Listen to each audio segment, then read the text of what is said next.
Hello, my dudes. Welcome back to Previously Gifted. Welcome to the first podcast episode of 2019, if you can tell. That reflects how my headspace is. Sorry for already failing my New Year's goal of being consistent on the podcast, but here we are, we're here. That's all that matters, all right? All that matters is the present. I'm still laughing because every time I'm hyping myself up to record this, I try to do a little dance to the intro thing, and it's always more hardcore than you end up seeing on the actual version. But I did probably the first dab, as in the dance move, in my whole life, and even I'm embarrassed and I'm alone in this room. It wasn't on camera, thank God, because I don't think I could handle watching that. Anyway, welcome back to Previously Gifted. How was your Christmas, dude? We haven't talked in so long. The last thing that I updated you guys on was the cruise. So thank you guys for listening. I hope that you all had a great holiday season. It's exhausting. I hope that's unanimous for everyone. Yeah, it's a lot. There's been so much shit going on. Lots of good news, lots of great news. In case you didn't watch my video on my main channel, huge uptater tots with college and Nathan's visa.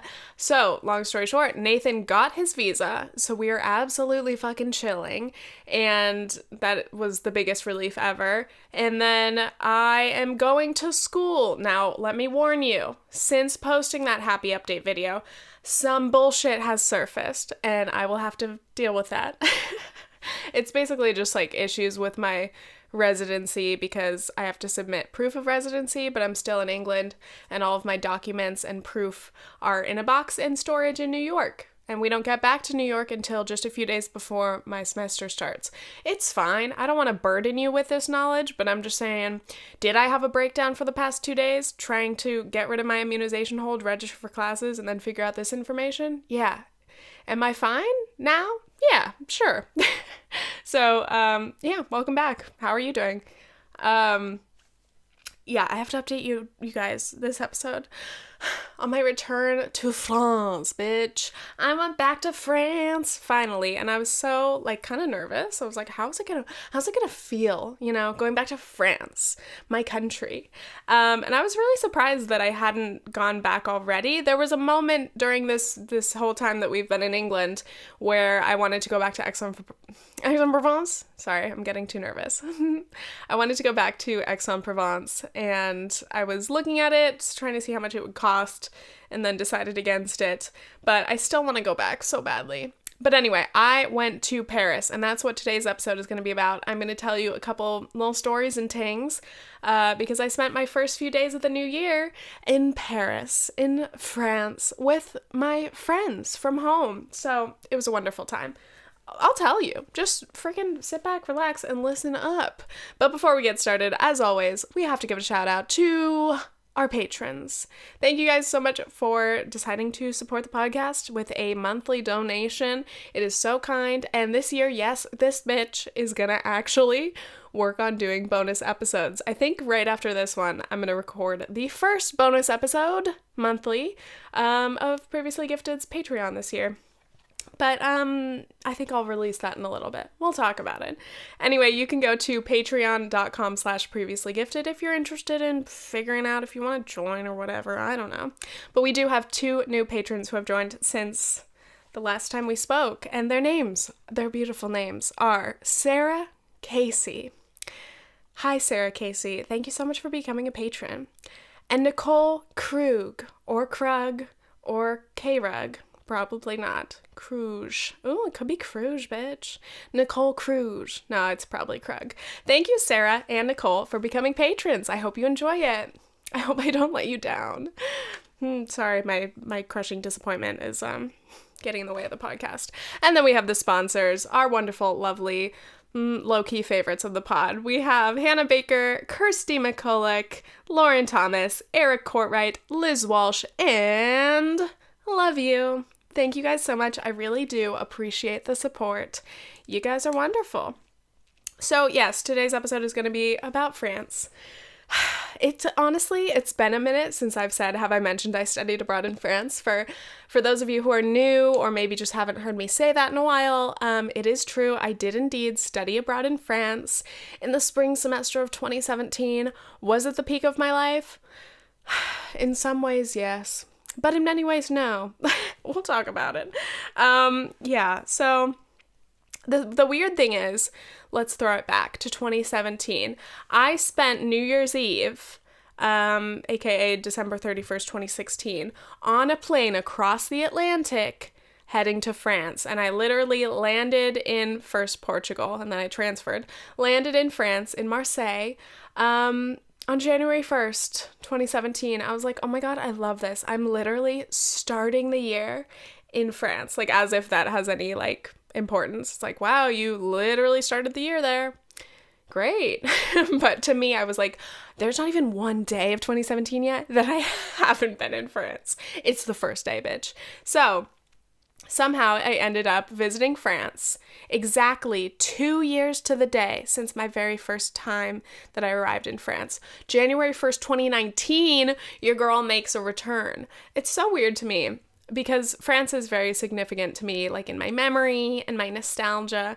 But it's crazy to think that I was away for so long, but also it's like, yeah, you're obviously not gonna go back all the time. Like, any of you who have studied abroad or traveled, whatever, you can relate.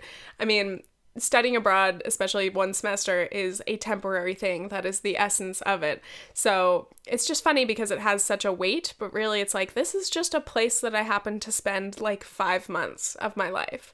But anyway, yes, after all that time, after a year and a half of being away from France and honestly barely speaking any French, I was back.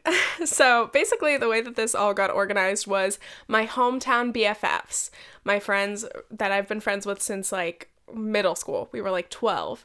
They decided, or some of them were going on a little Euro trip, bitch. I love that. I'm like, wow, can anyone come visit me in New York? No, but hey, we can meet up in Europe. That's cool. So here, I'll give a shout out because one friend specifically really wanted a shout out, and that is Aria. Shouts out Aria. I told you I would say hi. He wanted to be on the podcast. I didn't bring my podcast equipment to Paris, trying to travel light, EasyJet restrictions. But yeah, shouts out to Aria. Well, now I'll just list out all my friends, just so in case they're listening, which they probably aren't. Cassie and her boyfriend Joe, shouts out. Luke and Logan, Pedestrian band members. They have a band. Aria, my lovely pal Mandy, and that is all of them. So there were 7 of us. Yes. I would feel so bad if I left somebody out. I did joke about leaving Aria out, but I'm not going to do that. So yeah, they decided to go on a trip to, they left like the day after Christmas, but it was like a couple of weeks because they just got back to the US like a day or two ago. They went to Amsterdam and then Paris and then Barcelona. And me being my well-traveled self, I was like, oh no, I've already been to those places. But I had been to Amsterdam twice already, and I didn't really care to go back again so soon. So I was like, I'll skip out on Amsterdam. Plus they were there from like the day after Christmas to like New Year's Eve. And I was like, not for me. But I was like, I am down for some Paris though. So yeah, I went to Paris January 1st. I was only there for a few days. I left on the 4th, but it was just so nice. It was such a weird feeling. Let's dive in. I landed at Charles de Gaulle Airport. It took me goddamn forever to get out of the airport. That airport is goddamn huge, dude. Okay, in a big international airport, it might take some time to walk, like, from your gate to the customs or border patrol, whatever. It took forever. I truly walked, actually forever. And then I finally got through there, which I always get nervous for. Love that. I'm like, what if I forget everything about myself? What if I forget, like, where we're staying? What if I forget what city I'm even in? Because I do travel a good amount to where sometimes I'm like, where even am I, Am I in England? Am I in Europe? Who knows? Humble brag. More like lacking stability in my life. By the way, I'm sick. Or I guess I'm getting over being sick. But I sound so nasally right now. And that's another reason why I wasn't able to make the podcast earlier. When I got back from Paris, I was totally fine the whole time there. And then literally that night and the next day I was ruined. And then I was sick for probably almost a week. And now I still sound horribly congested, so I apologize. It's not really the best podcasting voice, this like super head coldy, congested bullshit. But we're going through it. It's fine. At least I'm not sniffly, because I was sniffly as hell, and I was considering making I did make a video, because I could edit the sniffles out, but I was like, I can't make a podcast where the whole thing would be like... Sorry, I don't think you guys would really enjoy that. Anyway, so I got to Paris a couple hours earlier than my friends, so it was my job to check into our Airbnb, and I decided to take the train, which took me from Charles de Gaulle to Gare du Nord. My pronunciation in this video is going to be trash, because I don't want to commit to it 100% because I'm self-conscious. Gare du Nord. I usually would pronounce it like that, but I think it's Gare du Nord. Anyway, whatever. I went to the main metro thing. It took me forever to buy my metro tickets. I kind of love traveling alone because I get to figure things out on my own. And like if, for example, it takes me forever to figure out how to buy a metro ticket, nobody's there to like bug me or notice or anything. So it's like the pressure's off. I could spend 2 fucking hours standing there at that kiosk trying to figure out which tickets I should buy. But I had to move out of the way because there were people behind me in line who did know how to buy their tickets, and I didn't want to bother them. The weirdest thing, though, was, like, as soon as I got off the plane, I was like, oh, shit, do I speak French now? Like, do I have to say, like, pardon? Like, oh, shit, like, do I have to say, like, bonjour? Or, like, I don't know. I was trying to figure out and, like, switch back into French mode, but obviously it had been so long since I've spoken French that I was like, I forgot everything. Excusez-moi. So yes, I got my metro tickets, I took my damn time, and then we actually had an Airbnb, which was right outside of Paris in like a little suburban area, but still on the metro line, so it really wasn't that bad. But yeah, I get there, and I walk out of the metro station, and I'm on the street, and I see a Franprix. Bitch, I wanted to cry. I'm almost crying just thinking about it right now. We had a Franprix right by my campus, like right by our French learning center, during my semester, and we would go to Franprix all the time, like right after class, we'd go grab a snack, grab a baguette, eat it on the way home. There was fresh orange juice. Like, I don't know, I mean, I don't know if any of you would be like nostalgic for your local CVS or something, your local Ralph's, your local gas station, but yeah, Franprix is just like a little market. The one near the school was little, so I just felt so fucking nostalgic. I still have a Franprix bag that I should probably get rid of because it's probably gross. But yeah, there's so much nostalgia. I'm just like, damn, I love that little market, that little supermarché, dude. So I walk into Franprix and I'm like, you know what? I'll just pick up a couple things for my friends with euros. Ooh, I get to spend euros instead of pounds. I still haven't warmed up to like English currency. Like I haven't carried any cash the whole time I've been here. I'm just like, Nathan, you can pay for it if it's cash. I have my card, sorry. But I do miss using euros. They're like my favorite bills. They're so beautiful. I love the coins, whatever. I go into Franprix and I'm just like taking my fucking time looking at every single item. And I saw the little orange juice, like fresh orange juice maker. And I was like, damn, I remember that. Obviously, this is not the exact Franprix because I was in Paris, not Aix-en-Provence or outside Paris, whatever. But I was just going around checking it out, just trying to see if I wanted to buy some little vegan things for dinner. And I was like, wow, like I have to read French. Cool. I have to translate this. Like, what if I get some like soja, which is the word for soy in French? Yeah, just all the little things were making me like so excited and so nostalgic. So I walk around the store and then I settle on probably like the most trash combination of foods that you could buy, like with the intention to like have dinner. Let me pull up the picture because it's so funny to me. It's probably not funny at all. BRB, hold on. Yeah, I bought some vegan like chicken nuggets, and then a can of peas. Usually, my go-to meal in Aix-en-Provence was chickpeas and lentils. And I fucking straight up would eat in just a bowl. I'd do like half a can of chickpeas, half a can of lentils, microwave it in our communal kitchens, go back to my room, throw some salt on it, and then I had like Tabasco or something, some kind of hot sauce. And that's what I would eat like almost every day.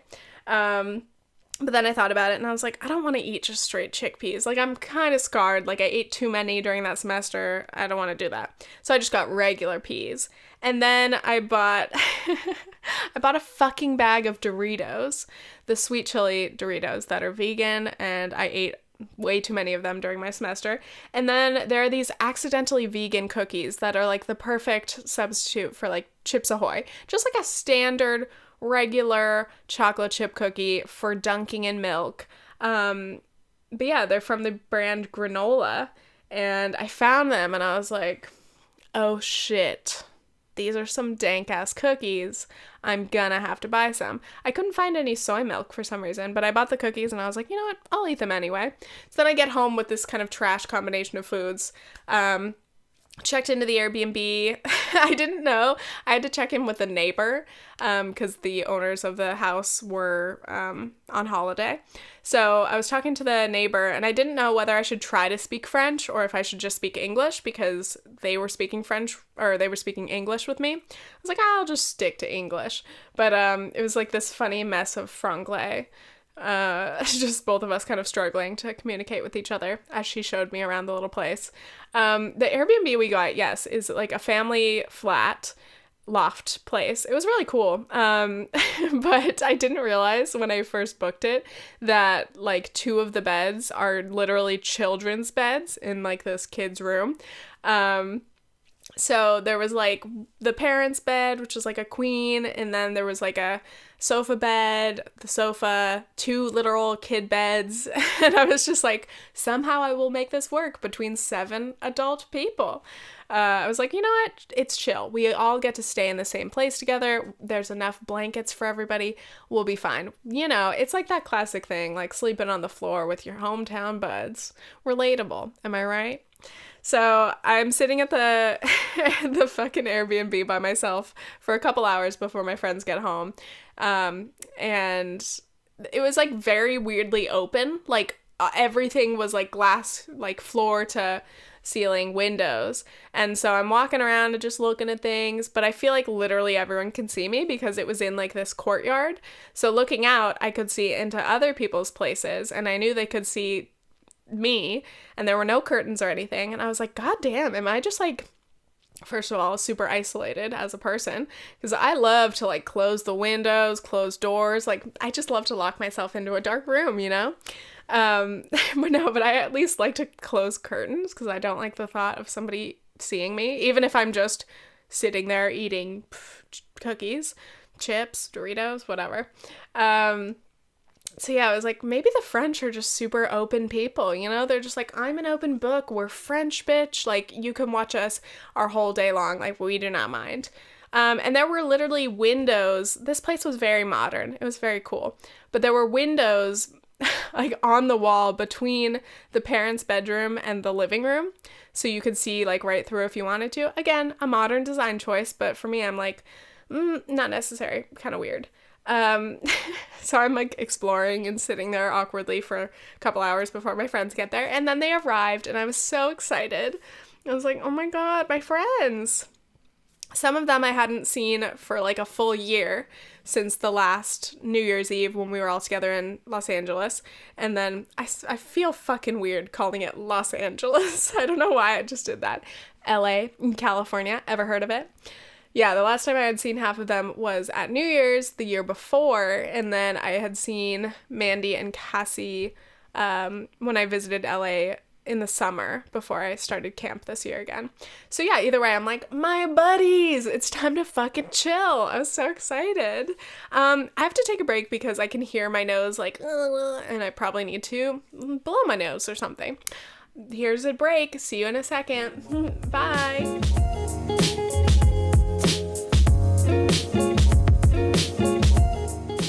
And we're we're back. So yes, my friends showed up. We had a good time. I think that first night we just walked around the area looking for food and stuff, maybe a place to pick up drinks. We ended up at this pizza place, and thus began my struggle, kind of, but also my happy position of being the designated French speaker. So out of all my friends, only Aria and I studied French in high school, and then obviously I've continued to study it in college a little bit. But yeah, the rest of my friends are at least have basic knowledge in Spanish. So they were like, dude, I don't know any French, you're gonna have to translate for me. And I was like, gladly. Yeah, sorry, holy shit. I just tried to like throw some French out there, but then I just stuttered and I don't know what I was gonna say. So we get to this pizza place and I'm like learning how to translate for them, and I'm like teaching them how to pronounce little things or like how to ask for things. I'm like, make sure you say merci. My friends were like, how do you say it? Like mercy? Do you have to like roll the R at all? How do you say thank you? Blah, blah, blah. So yeah, we went and got pizza. They pretty much just ordered in English, which is fine, because as long as the local shop owners see you at least like trying, I think that they'd rather you just speak English than sit there and try to like butcher French. You just kind of like point at the menu and then you say, s'il vous plaît, and that's it. So then we returned to the Airbnb. We were chatting a little bit, catching up a little bit. They had a pretty gnarly time in, like, their flight over, coming all the way from California. It took them a long time to get to Amsterdam. And then, ow, why is my throat dry? It's choking me. And then while they were in Amsterdam, a couple of them got sick because flu season and also germs and also being in airplanes for a long time. So yeah, they had like just gotten over that and they were feeling a little bit better. So yeah, we didn't really have any big things on our to-do list. I think at least a few of them had already been to Paris before, but still, I had only been to Paris once before, and I didn't do, like, the Louvre, I didn't do Versailles, I didn't do, like, any sightseeing. The first time I went to Paris, I honestly just, like, walked a fuck ton, you know? Like, every day I was walking, like, 10 miles up and down the Seine, just kind of checking things out, eating some vegan food, and that was it. That was the only thing on my list, actually, was to go to the vegan pizza place called Hank's Pizza. And so the first day we're like, should we go to the Louvre? Like, what do you guys want to do? And they're trying to be kind of careful with their money, obviously, because they have a lot more traveling to do after Paris. And they're like, I don't know if I'm down for the Louvre, like, blah, blah, let's just chill. Let's see the Eiffel Tower, that's free. So the first thing on my list was to get pizza. And I was like, all right, let's go into the city. I'll lead the way. I'll show you guys how to buy your metro tickets because I'm a pro now. And then I'm going to head toward Hank's Pizza. And then you guys can get whatever you want. You don't have to eat vegan pizza with me, but it's fucking dank. The good thing is, a lot of my friends are very open to eating vegetarian food, and a lot of them prefer to eat vegetarian, at least. So it's a little easier to convince them to try some vegan stuff.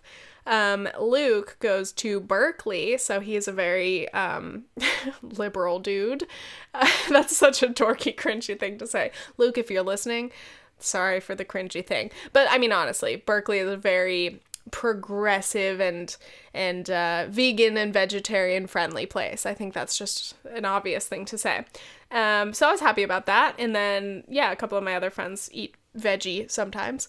So before we went to Hank's, we just stopped at like a cafe to, you know, have a drink. And we went to this like super French-ass place because obviously when you're visiting any city, there's like touristy spots where they expect tourists to go to. They speak English, they like advertise that, and then there's like the actual Parisian places. And we just like stumbled into this one. And again, the responsibility was on me to like speak to the owner or the waiter, server man, and I was just like, I'm not saying any of this in French because again, I'm self-conscious, but I'm honestly impressed with my skills. I came in and I was like, oh, do you have coffee? And he's like, yes, of course we have coffee. Do you want coffee with cream or whatever? And I was like, oh, well, we'll see. I was like, I think we're just gonna order drinks, not food. So we sat down. This place was like one of those funky places that's like covered wall to wall in like random shit, like stickers and pictures. People had put their pictures up, which looked like mugshots, but they were like, I assume just little passport pictures based on the size of them and stuff. So I guess people have some extra passport pics laying around and they put them up on the wall. And then of course, naturally they get vandalized. And I was like, dude, if I had an extra passport pic right now, I'd hang out my pic and I would happily have people draw like demon horns and mustaches on me. Because why not? I want to be in this cafe forever. So we ordered some little coffees and a couple of beers, and we were just sitting there chilling, enjoying the Parisian vibes.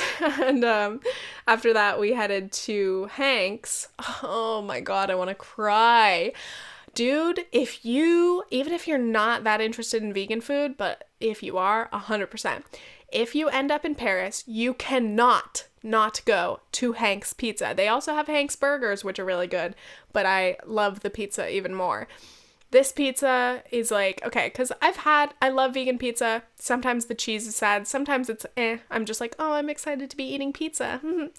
Hank's Pizza is fucking delicious, dude. And they are so creative with like the kind of toppings that they do and like the different types that they specialize in. So it's like a by the slice kind of place, which I fuck with also. So you can go in and be like, oh, I would like a slice of this and a slice of that. So I went in and I bought 2 slices immediately. I was like, this is kind of a lot of pizza, but I love Hank's. So I walk in and we're all like deciding, and everybody decided to eat there. I was like, yes, bitch, I'm convincing you. They're like, actually, these look really good. So I go through the process of ordering, and then everybody paid for theirs. I tried, most of us tried this slice that was like, God, it was so good. I didn't even take pictures. That's how excited I was. I was like, I have to eat this immediately. So yeah, it was like a potato kind of pizza, which usually doesn't sound good, but like this was fucking good. And this like delicious, creamy, nutty kind of cheese. And then the other one was like a pesto-y kind of slice. Man, I am so fucking sad that I don't have that right now. Like, I would literally go back to Paris just to get that pizza again. Shouts out Hank's, dude. Sponsor me, please. Or just let me have one free piece of pizza every time I visit Paris. It's only €5. Come on. God, I can't get over it. This whole episode could be me just sitting here like, fuck, that pizza was so good. Shout out to Jane and Megan and all the girlies that I met last year. Because the first time I visited Paris, I met up with a couple of viewers, I guess. They are my pals. I love them so much. But they were all au pairs in Paris, and a lot of them are vegan or eat vegan a lot of the time. So they were like, dude, you have to check out Hank's. And I was like, vegan pizza, I'm down. But it was life-changing. So anyway, I took my friends there. I was so satisfied to see them enjoy the pizza. They were like, this is really fucking good. And I was like, yes, bitch. I love a place that makes vegan food accessible and, you know, like being able to buy a slice of pizza. That's something that people love to do, you know? But also to make it dank. Like, I'm such a Californian for saying dank. There were days where I used to make fun of people for saying dank, and here I am, unironically saying it as a 23-year-old woman. Sorry, I just cracked my ankle. I'm fine. Sorry. I need to just slow down, you know? Sometimes I forget how to do the podcast. You'd think I'd know how to do it by now. I also need to be more loving of myself, you know? I love myself. I enjoy this podcast, and you guys are listening. That's so nice of you. Hey, you listening right now or watching on YouTube. If you're watching on YouTube, leave me a comment. I love attention. But I just want to say, whoever you are listening to me talk about visiting Paris with my friends, thank you. I hope that you enjoy it somehow, some reason. So, Jesus Christ. Literally, the first morning of being in Paris, after getting Hank's Pizza, my list was done. My to-do list was over. I was like, well, I've done what I came here to do. See ya. But then we made our way over to the Tour Eiffel, and I just do not like touristy things. Like, I do not like crowds. I don't like waiting in line. And of course, with like, you know, terrorism and shit, not to get dark, but like, I'm always a little sketched out visiting really busy places, just because there is always an added threat, I think. I mean, you never know what the fuck's gonna happen, and you can't let fear drive your life, but I'm just like, okay, this is what I think about. Any situation I'm in where, you know, I'm crowded by a lot of people, I think, what's my exit strategy? If some shit were to go down, do I trust the people around me to move in a fucking orderly fashion? And the answer is no. Dude, that's the thing that freaks me out the most, is like, all right, if shit went down right now, we have to run, we have to get away, we have no plan. But all these goddamn people would be annoying and get in the way and move slowly. Like, have you seen somebody try to organize a crowd or like get people to stand in a single file line even? People can't even do that. So I'm like, I don't trust these people to get out of the way. And if a situation were occurring, I would just I'd push people. I don't even care. Every man and woman for themselves. Every person, regardless of gender expression, for themselves, you know? Yeah, so that's what freaks me out about being in a touristy place. Also, just don't like crowds. And I don't like people being annoying and fucking stopping in the middle of the walkway to take a picture. You know, so we went to the Eiffel Tower, and at first my friends wanted to pay to go up and do it, which I hadn't done last time. I feel like I'm just, like, inherently opposed to paying money for, like, tourist experiences, except for very specific situations. But, like, I'm like, I don't know if I need to pay money to go to the top of the Eiffel Tower. I'm sure the views are amazing. I'm sure it's something that's worth doing. But for me, I'm like, I'll hang on to my 10 euros or something. Like, I just don't need to do that. I'll take a picture of the Eiffel Tower, and cool. I may even take a picture of myself in front of the Eiffel Tower, even though nobody cares to see that. I'll do it. But yeah, we did that. It was also fucking cold, by the way. Again, I'm about to go back to New York, which is, like, going to be in full-blown blizzard mode, which I'm terrified for. But, I feel like English winters, like, at least this one so far, has been pretty mild. Like, yeah, it's chilly, but it's not unbearable. But Paris was pretty cold. I would say a little bit colder than England. And, yeah, just being outside was shitty. You know, we'd be walking around and then get somewhere and I'd be like, okay, it's cold. You want to go to another cafe? I would like another beer or coffee, please. So yeah, we hung out at the Eiffel Tower for a bit, and then we headed off, and we went to the Arc de Triomphe, and, I think that's the first time that I've really, like, walked around the Arc and, like, tried to appreciate it up close. It's a beautiful thing. I love a good arc in a city, you know? I'm like, wow, I love this history. Who built this? It's fucking magnificent. I always reflect a lot on how I travel. And, you know, everybody has their own method of seeing a city. And, you know, I read this thing once that was like, it was like, I don't know, it was this guy explaining how he saw a city. And basically it's like, there are kind of two types of people. There's, like, the people who just are willing to see anything and, like, they'll see the sights and then they'll feel like they've done the city. And then there's the other type of person who has, like, an expectation in their mind, like, they want the Paris experience. So when they go to Paris, they just want to do whatever they can to, like, feel like that satisfies what their image is in their mind, if that makes sense. And I don't know what type of person I am. I feel like I'm somewhere between that, because just seeing all the touristy things, checking things off the list of what to do in a city, doesn't make me feel like I've experienced that city necessarily. I feel like I do have to experience just kind of those, like, little moments that are like, wow, I feel like I'm in Paris. Like, you know, sitting on the Seine and, like, drinking some wine and eating a snack. Like, that's a pretty fucking Parisian thing to do. And it really makes you feel like, wow, I'm in Paris. But, like, yeah, I don't know. I always think about that when I'm traveling, because I'm like, what is my expectation of this trip? And, like, what are the outside expectations that are, like, seeping into my brain that make me think I have to go see this thing or do this to have a complete Parisian experience? I don't know. Does that make sense? Don't know. But, yeah, I don't like tourist traps. I don't like overpaying for things. So I'm always very skeptical. I'm like, pay money to go hang out in a crowded place and take pictures, and everyone's all crowded trying to take pictures of the same thing. No, thank you. Like, the fact that, again, I still haven't even been to the Louvre, but, like, obviously people crowd around the Mona Lisa, and they're like, oh my god, it's so much smaller than I would have thought. Blah. And everyone's, like, trying to take their one picture of the fucking picture, you know? And there's so much more to see in the Louvre. Again, I haven't been, but I've heard. Obviously, it's a world fucking class museum. Of course, there are wonderful, amazing things to be seen, rather than just the, you know, one particular piece that it's very well known to have. But yeah, I'm just like, I don't fuck with that. You know what though? I do really want to visit Versailles, and like every time I go to Paris, I'm like, fuck, I should like take the time to explore, or set this aside in my days. But I've only been to Paris for like 3-day periods at a time, and Versailles is huge, and like you could spend 3 full days and not even see all of Versailles.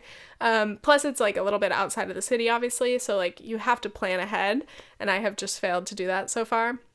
But it still is on my list of things to do. And I feel like that would really help me appreciate more of the history of Paris. Obviously, it's a fucking beautiful palace, and the grounds and the gardens are all amazing. But yeah, I'm like, fuck. Next time I go, I will get Hank's Pizza, and then I will go to Versailles, okay? And I'll go to the Louvre eventually, but I don't know. I like art museums. I think I prefer history museums and like anthropological, archaeological museums. I get a little intimidated by art museums because I'm like, I will say, like, I don't run through it and be like, saw it, like it, love it, hate it. I try to like actually take my time and like look at each piece and be like, yeah, what do I think about this?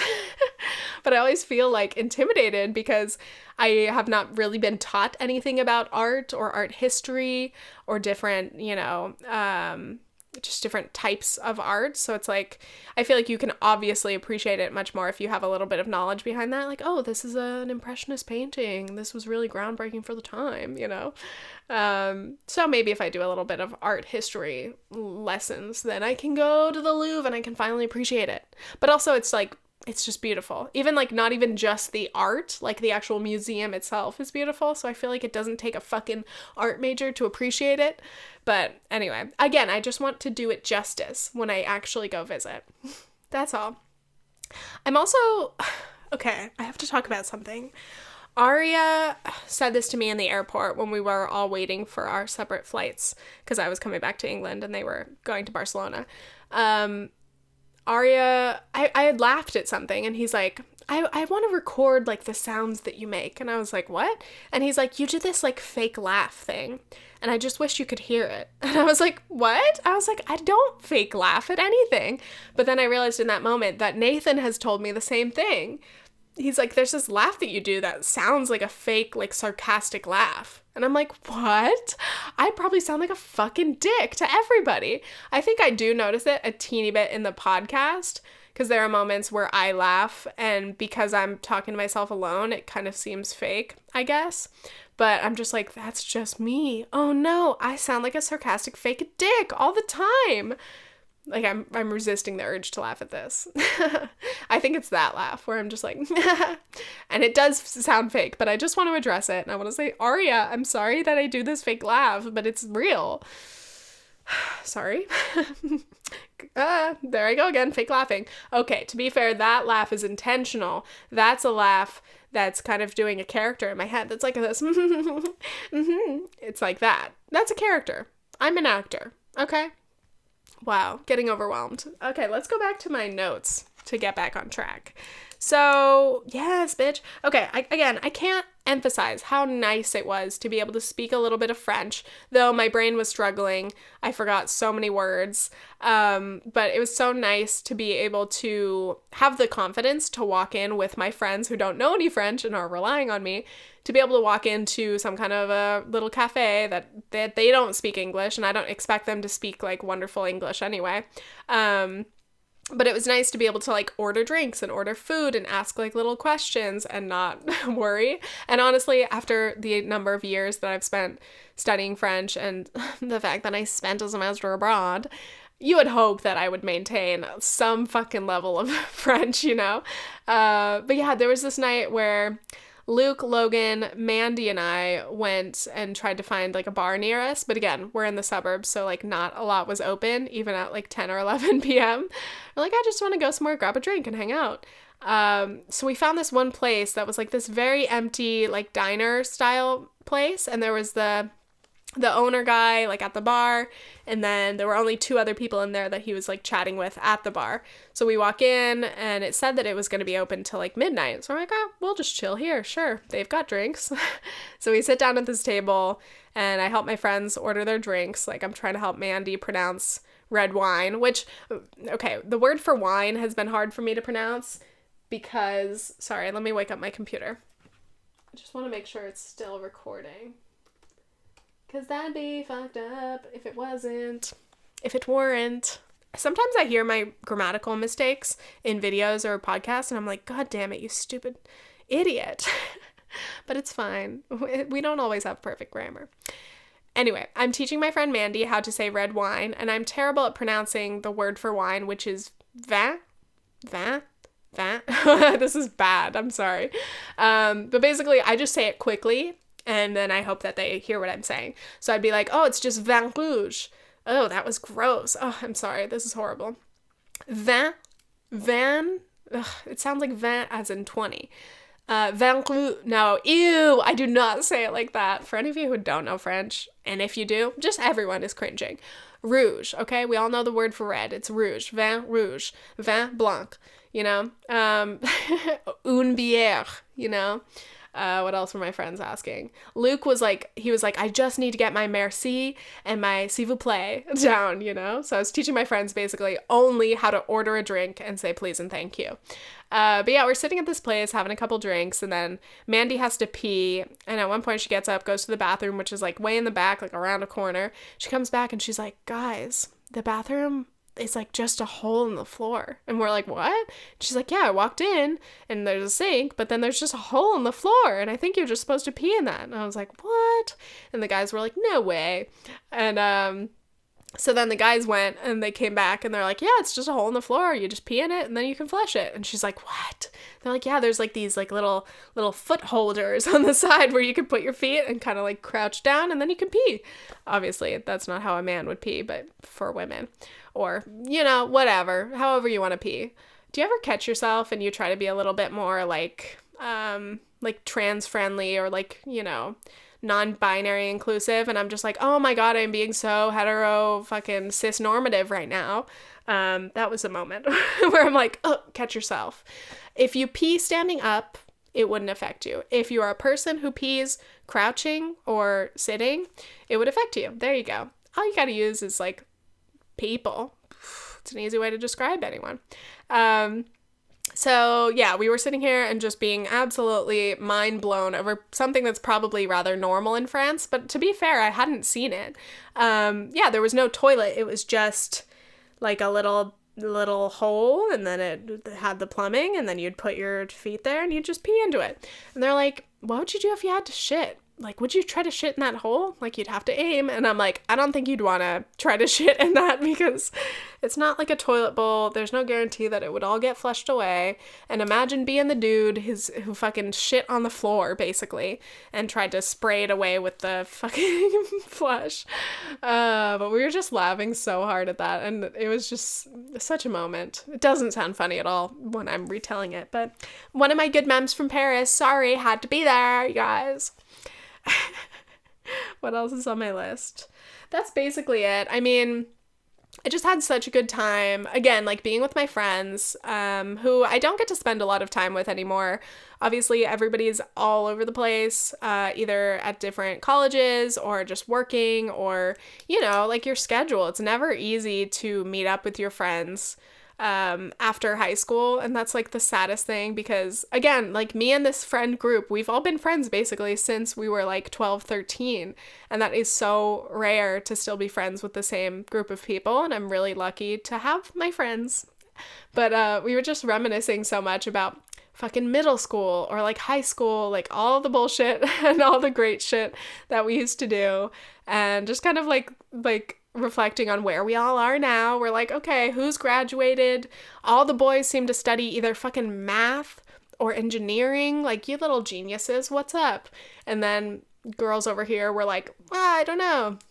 No, that's not true. Mandy got a degree in environmental science with an emphasis on urban planning, urban development.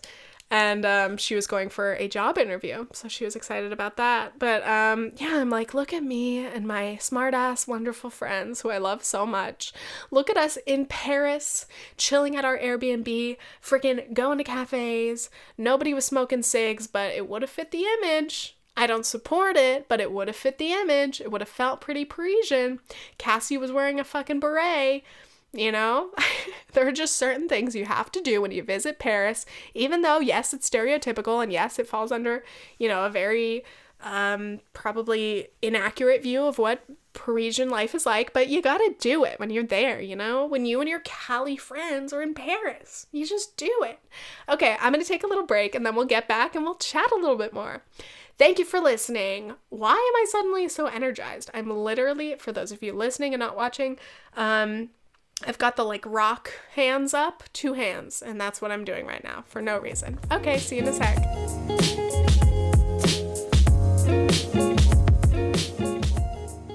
And we're back. And as always, by the time it's this part of the podcast, it's gotten so much darker and all the natural light is gone because it gets dark in England by 5 o'clock. What time is it? 4 o'clock, and it's getting pretty damn dark. Anyway, yeah, geez, it was just such a good time. Such a good couple of days with my pals.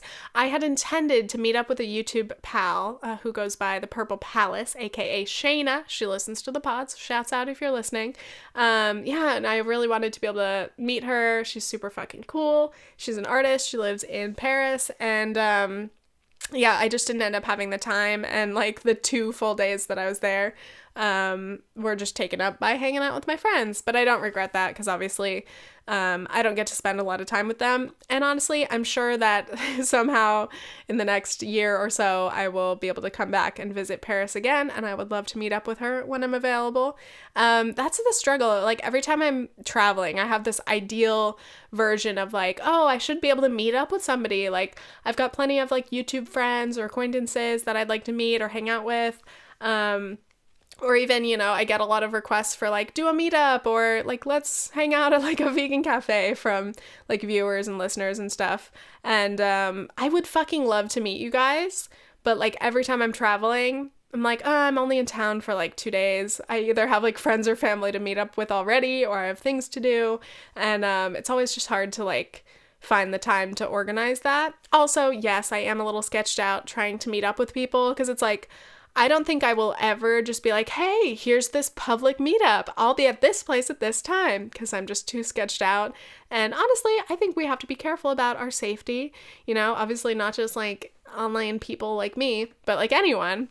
So I wouldn't want to be like, hey, anyone out there, you want to meet up with me? You want to watch from afar? Touch wood. I don't want that to happen. I hope there aren't too many creeps who listen or follow me, but yeah, you know, you just have to be careful. So I think in the future I would like to figure out people to meet up with, because again, my first time in Paris, I met up with all of those girls, and I hadn't met them before, but they hit me up on Instagram and they're like, hey, do you want to hang out? Like, we can meet up, we can find you some vegan food. And I've done that a lot of times. Like, I have made a lot of YouTube friends, or I've befriended a lot of people who watched my videos. But yeah, you just have to be more careful about it. And I don't think you can do it in like a mass way where you're just like, anyone, come meet up. Like, you have to have some kind of a vetting process. That being said, though, we are coming back to New York soon, which is overwhelming, but obviously a good thing. I'm very excited, but also nervous because I'm already stressed. But I know that I have a lot of viewers, followers, whatever, who live in New York City or around New York City, and I would fucking love to meet some of you guys. I definitely need to, like, actually make friends, so don't be surprised if I'm, you know, like, low-key, anybody in New York want to hang out, want to be my friend? Like, we can meet up, find some vegan food.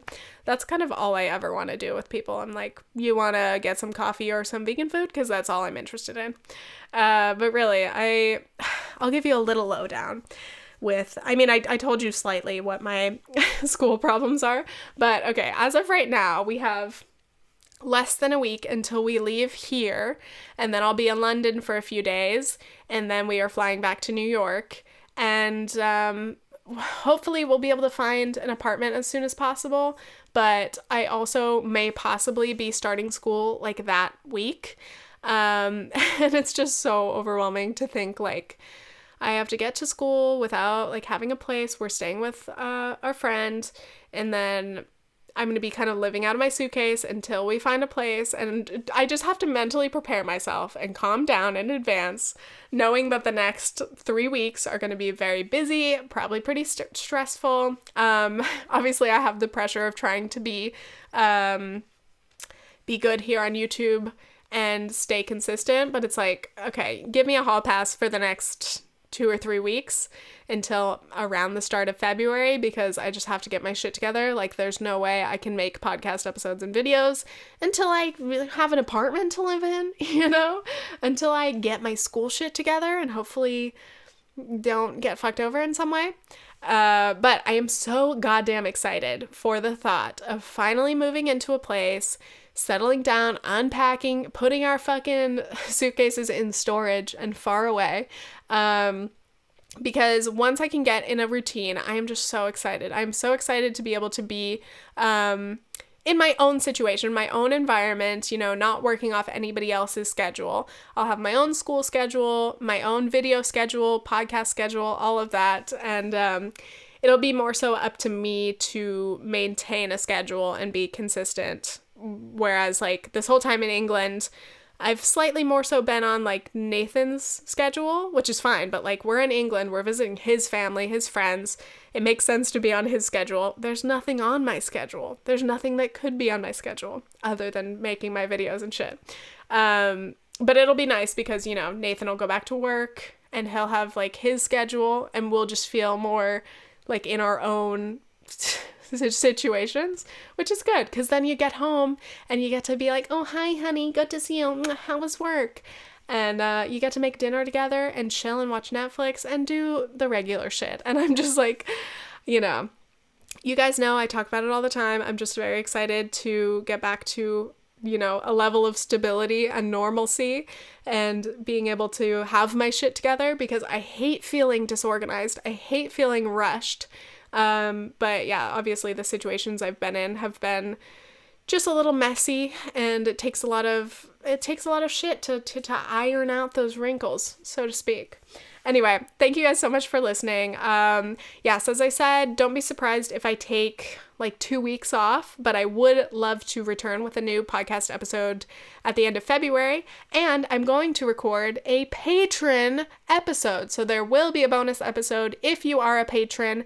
Make sure you take the RSS feed that is on the Patreon and add it to your podcast app, so that the bonus episodes automatically get loaded onto your podcast app, just like any other podcast.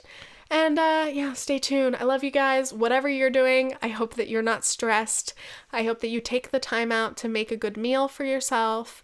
And I hope you enjoyed listening to my Parisian experiences of this year. I'm a nostalgic little bitch. I should stop saying stuff like that about myself. I'm not a little bitch. I'm a great woman. I'm nice and kind and smart. I'm a nostalgic woman.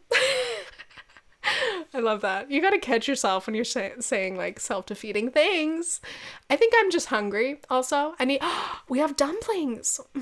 Vegetable dumplings. Are you kidding me? And Nathan's not home right now, so I get to eat all of them. Oh shit. All right. Okay, kids. Drive safe. Everybody, do your homework. Go to bed at a reasonable hour tonight. And stay tuned for another episode of Previously Gifted. Okay, thanks. Bye.